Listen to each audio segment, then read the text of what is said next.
Good day, grade 8 students. So this is Miss Aica, your math tutor. For today's lesson, we are going to discuss the systems of linear equations in two variables. So we are going to tackle here three different systems. So we have here the consistent independent system,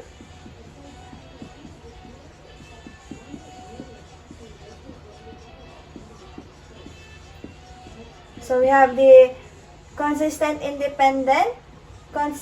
dependent, and we have the inconsistent system.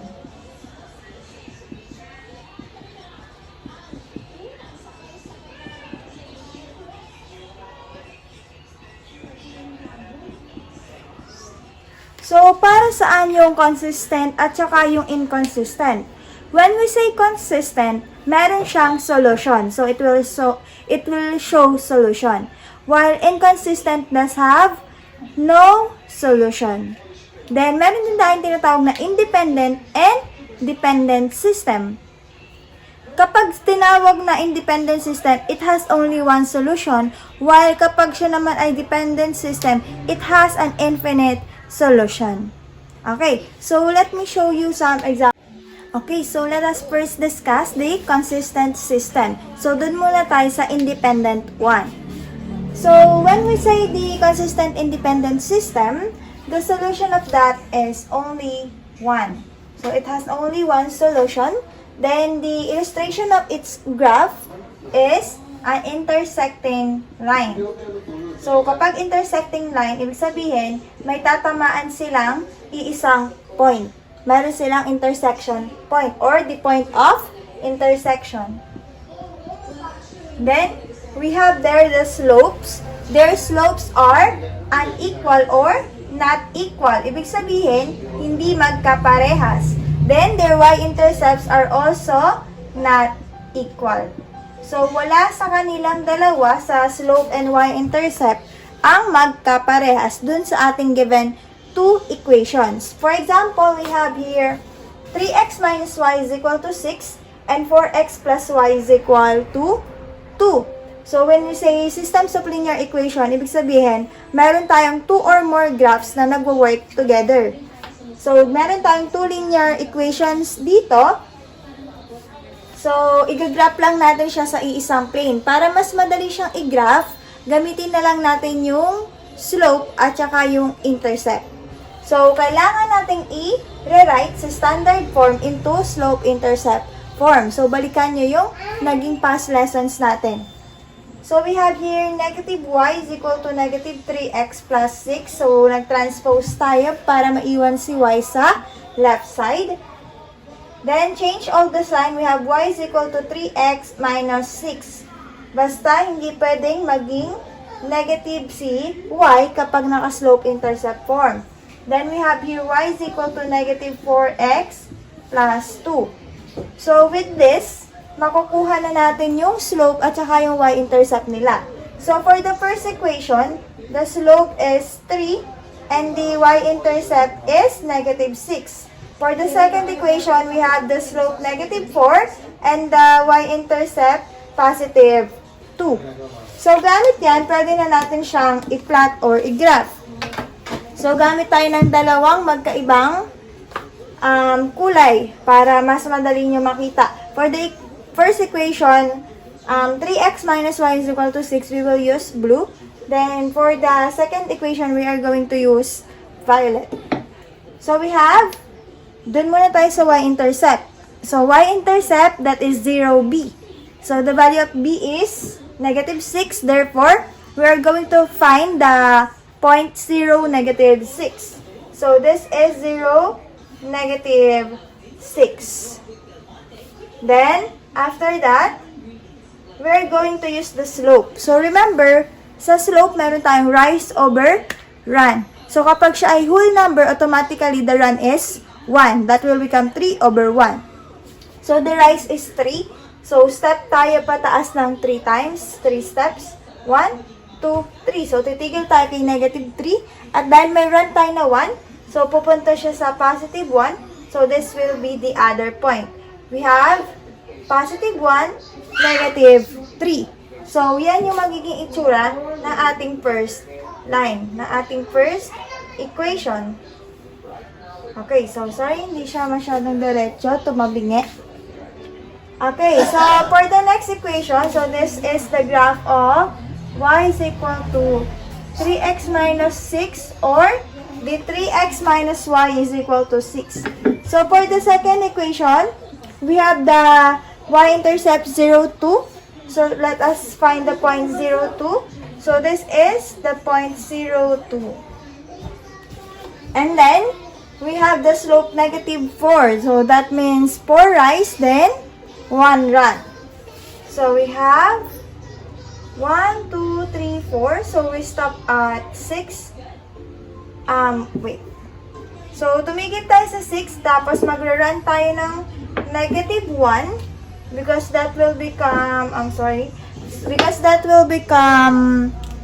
negative 4, positive 4 over negative 1. So, 1, 2, 3, 4, then 1 run, papunta dito. Dahil siya ay negative, so papunta siya sa left. So, this is our graph. So, the graph of this equation will look like this. Okay, hindi siya diretso. Wala kasi tayong ruler, no? So, we have here the graph of y is equal to 4x or negative 4x rather plus 2. So, kung makikita nyo dyan sa graph natin, nagkaroon nga tayo ng intersection. So, that intersection is our solution. Yung point na yon. So, kapag sa consistent independent system, kapag nakakita kayo ng graph na nag-intersect, automatically, that is what? That is consistent independent system. So, the slopes and the y-intercept are not equal. So, maliban sa graph, pwede nyo tingnan kapag equation lang. Okay, so nandito pa rin tayo sa consistent independent system. Pero may kaunting kaibahan lang ito sa kanilang slopes. So, for its solution, same lang nung kanina, we have one solution. The graph is an intersecting line, but it will form a perpendicular line. So, when we say perpendicular lines, those are lines that when intersect, it will form a right angle. So, meaning it has 90 degree. Then, the slopes of it are or is the reciprocal of each other. The negative reciprocal. So, we have here the negative reciprocal of each other. And the y-intercepts are not equal. Same lang nung kanina, magkaiba lang yung slopes nila. Yung slopes ng intersecting lines kanina is not equal. Then, the slopes of perpendicular, which is also intersecting lines, is a negative reciprocal of each other. For example, y is equal to 2x plus 4. So, dahil naka-slope intercept form na siya at mas madali siyang i-graph ng naka-slope intercept form, kunin na lang natin yung slope at saka yung y-intercept. So, the slope here is positive 2 and the y-intercept is positive 4. So, it can be written as 0, 4. So, magiging ano siya, slope and a point.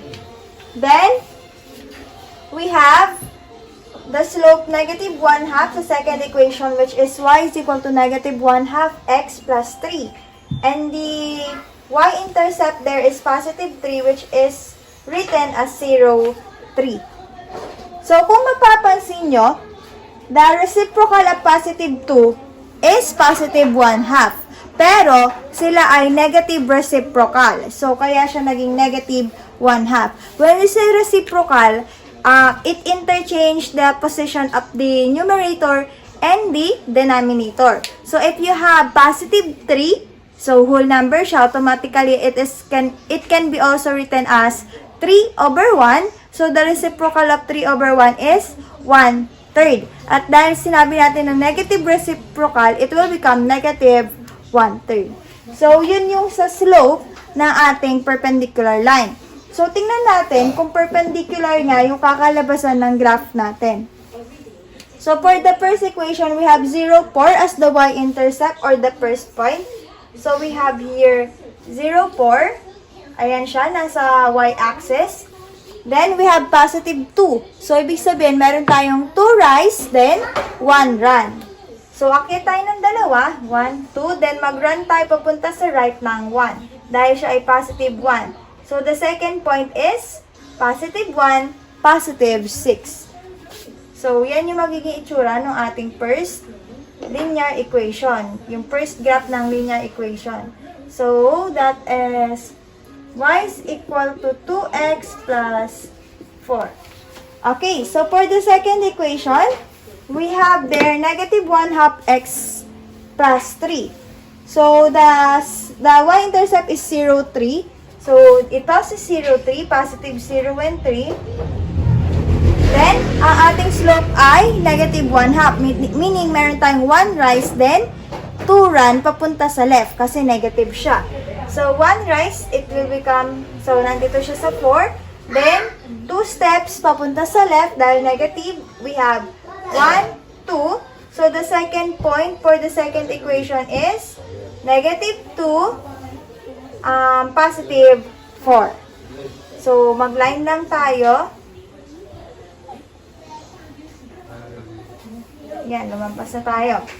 Okay, so as you can see, it will form here a 90-degree angle. So these are perpendicular lines. So hindi lang masyadong halata kasi hindi tuwid yung line ng ating graph. Pero makaka-form siya ng 90-degree angle.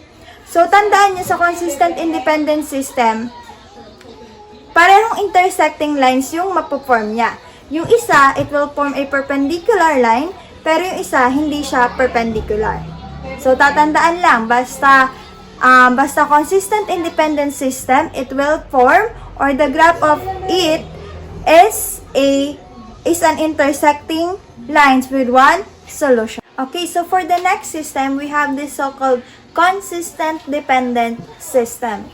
So, bakit kaya siya naging dependent system? So, kaya siya naging dependent system kasi yung magiging graph natin, yung magiging itsura ng graph ng given linear equations natin ay nakadepende sa isa't isa, meaning they are identical. So, medyo magkahawig, magkamukha. So, for its solution, it has infinite solution. So, walang katapusan. It has so many solutions. Then, for its graph, the lines are coinciding. So, when we say coinciding, dadaan sila sa isang linya kasi meron silang magkakaparehong solution. Then, or it is also known as overlapping. Ayan, magkapatong yung lines. Its slopes are equal as well as their y-intercepts. Meaning, pareho yung slopes nila, pareho din yung y-intercepts natin. So, let's see, paano sila nagkatulad? Magkaiba yung given equation. For example, we have 2x plus y is equal to 6. So, para mas madaling makuha yung slope at y-intercept, we need to translate it or rewrite it into slope-intercept form. So, we have here y is equal to negative 2x plus 6. So, tinranspose lang natin si positive 2x sa right side. So, ito na yung ating slope-intercept form. The slope is negative 2 and the y-intercept is positive 6. So, let's see kung 2 and 6 rin ba yung makukuha natin sa second equation. So, we have therefore x plus 2y is equal to 12. So, when we rewrite it into slope-intercept form, we have 2y is equal to negative 4x plus 12. And as you can see, may katabi pang coefficient si variable y. So, we need to eliminate it by dividing both sides by positive 2. So, we have there 2y divided by 2, we have y. Negative 4 divided by 2, that will become negative 2x. And positive 12 divided by 2, that will become positive 6. Very good. So, the slope here is also negative 2 and the y-intercept is also positive 6. So, as you can see, parehong-pareho yung slope and y-intercept nila. Meaning, maglalay lang sila sa isang linya. So, let's see. So, let's graph the first one. we have there negative 2 at saka 0, 6. So, syempre, y-intercept muna. So, we have here 0, 6. Ito siya. Then, we have negative 2 as the slope. So, 2 rise, then negative 1 run. So, papunta sa left. So, 2 steps upward, then 1 steps, ang dami. So, 1 step papunta sa left. Ayan. So, the second point will be negative 1, positive 7. So, ito yung magiging graph ng first equation natin na 2x plus y is equal to 6. So, let's see kung dyan din ba maglalay yung second equation. So, we have 0, 6. So, ayun, parehas sila. Parehas din sila ng slope. So, sa negative 1, 7 din maglalay yung ating second equation. So, kapag dinrap natin siya, madadaanan yung line ng ating unang equation. So, that will be the graph of 4x plus 2y is equal to 12. Ayan yung tinatawag natin na coinciding line. So, magkapatong yung graph ng ating given linear equation. So, ito naman ang tatandaan nyo kapag consistent dependent. Consistent dependent have so many solutions. So, infinite ang kanyang solution, walang katapusan. And its graph is coinciding, magkapatong or overlapping. At kahit walang graph, ma-identify nyo na siya ay coinciding dahil ang slope at y-intercept ay magkaparehas lang. So, they are equal to each other. So, for the last system, we have this so-called inconsistent system. So, the solution for the inconsistent system is none because it has no solution at all. Kaya siya tinawag na inconsistent system. Then, the graph of the inconsistent system is parallel lines. So, when we say parallel lines, so these are lines that will not meet. So, kahit anong gawin mong pag-extend dun sa ating line, hindi siya mag-meet. Hindi siya mag-i-intersect. Then, the slopes of this are equal, but their y-intercepts are not equal. So, let's see. If our example is A is an inconsistent system which will form parallel lines. So, for the first one, x plus 3y is equal to 12. So, lagi lang po natin siyang i-rewrite as as slope intercept form rather. So, we have here 3y is equal to negative x plus 12. So, that will become y is equal to negative 1/3 x plus 4. So, slope here is negative 1/3 and the y-intercept is positive 4 which is 0, 4. And for the next one, we have here x plus 3y is equal to 15. So, 3y is equal to negative x plus 15. That will become y is equal to negative 1/3 plus 5. So, basta i-rewrite nyo lang siya slope-intercept form. So, the slope here is also negative 1/3 and the y-intercept is 5 which is 0, 5. So, gamit ang slope at y-intercept, pwede na natin siyang i-graph. So, for the first equation, let us find first or let us locate 0, 4, which is the y-intercept. So, we have there 0, 4. And its slope is negative 1/3. So, we have 1 rise and 3 steps to the left kasi siya ay negative. So, we have 1 rise. So, that will become positive 5. Then, move tayo ng 3 steps papunta sa left. So, that is negative 3. So, negative 3, 5. That is the second point. So, yan yung magiging graph ng ating first equation, which is x plus 3y is equal to 12. So, for the next one, we have 0, 5 for the y-intercept. So, this is 0, 5. And 1 rise, 3 steps. So, that will become negative 3, positive 6. So, as you can see, kahit pareho yung slope nila, pero magkaiba yung y-intercept nila, meaning yung first point nila, hindi sila mag-i-intersect. Kasi yung steepness nila, same lang. So, medyo napataas. Okay, so ito siya.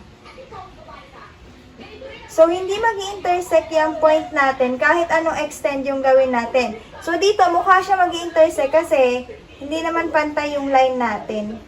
Hindi pantay yung ating graph. So, this is the graph of x plus 3y is equal to 5. So, it will form parallel lines. So, they will never meet. So, madali lang yung ating inconsistent system. Basta tatandaan nyo na ang graph niya ay parallel line, then ang solution niya ay wala. It has no solution at all. The slopes are the same, but the y-intercepts are not the same. So, what are the three systems? We have the consistent independent system, consistent dependent system, and the inconsistent system. So, consistent independent system is an intersecting line. So, pwede ka rin makabuo ng perpendicular line. Then, dun naman sa ating consistent dependent system, it is coinciding line. So, nag-overlap siya, magkapatong yung ating graph. And for the inconsistent system, the graph is a parallel line. So, ganyan lang kadali yung ating system of linear equation in two variables. So, sana marami kayong natutunan. Then, keep on watching on our videos kasi marami pa tayong mga gagawing video lessons. So, happy learning, grade 8 students. Thank you!